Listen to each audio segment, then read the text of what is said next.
somebody had just thought of you a little bit, if somebody had even gave an ounce of a damn about you, you would have enough money where you wouldn't work for anybody else for the rest of your life. See, the one thing that there's a lady named Sheila who might be in this room right now, and I love Sheila. She's one of our mastermind students, and she told me stories about her daddy. Her daddy died about, I think, 25 years ago. But Sheila lives good based on what her daddy did, because her daddy was a hardworking black man. He didn't have any special anything. He was just a hardworking guy. I don't know what his education level was, but he bought some property and bought some land. And he used to just tell her, he said, one generation should invest so that the future generations can be comfortable.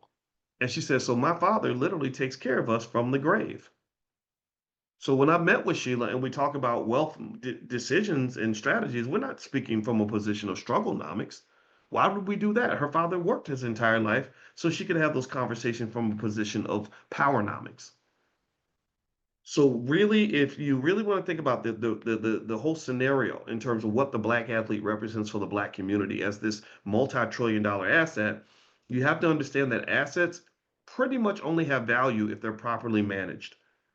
An asset like a young athlete or a great singer or whatever, that's like a car. An asset or like a factory in a way. If I give you, I could give you $1 billion factory, and if you don't know anything about how to run that damn thing, that asset means nothing. The value of the asset will be wasted. So what do we have to do? Well, we get the training. The rest of us who aren't going to be the next Muhammad Ali or the next Terrence Crawford, we get the skill set to know how to manage the athlete, because here's the thing, while only black men can turn into the next Terrence Crawford, it's only black women that can give birth to the next Terrence Crawford. Do you understand?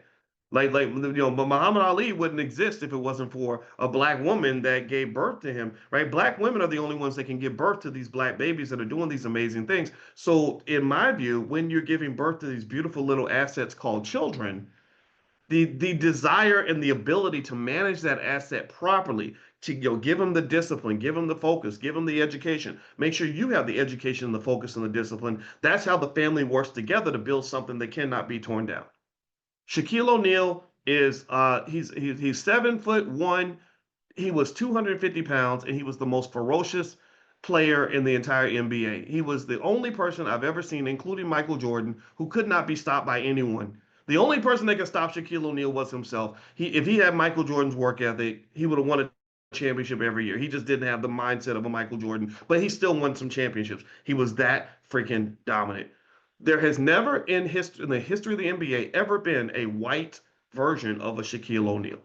There's never been a white version of a Michael Jordan. There's never been a white Muhammad Ali. And I'm not saying white people, this is not anti-white. This is just truth. So the black women that gave birth to these men were equally responsible for the success of these men, and their fathers as well, right? So with Shaquille O'Neal, let me tell you about Shaquille O'Neal, why Shaquille O'Neal is going to be a billionaire before he dies. Shaquille O'Neal, when he went to the NBA and his mother saw that he was this $1 billion asset of an athlete, she managed that. She managed his money, made sure that he didn't blow it all. They managed legacy. They made sure that everything was protected. His father was a military guy. Shout out to all the veterans in the room. You have tremendous value, right? His father was a military guy who made sure his son was disciplined and fearless and able to get the most out of his talent. So working together, they turned this guy into a kid who went off and made over $100 million in the NBA.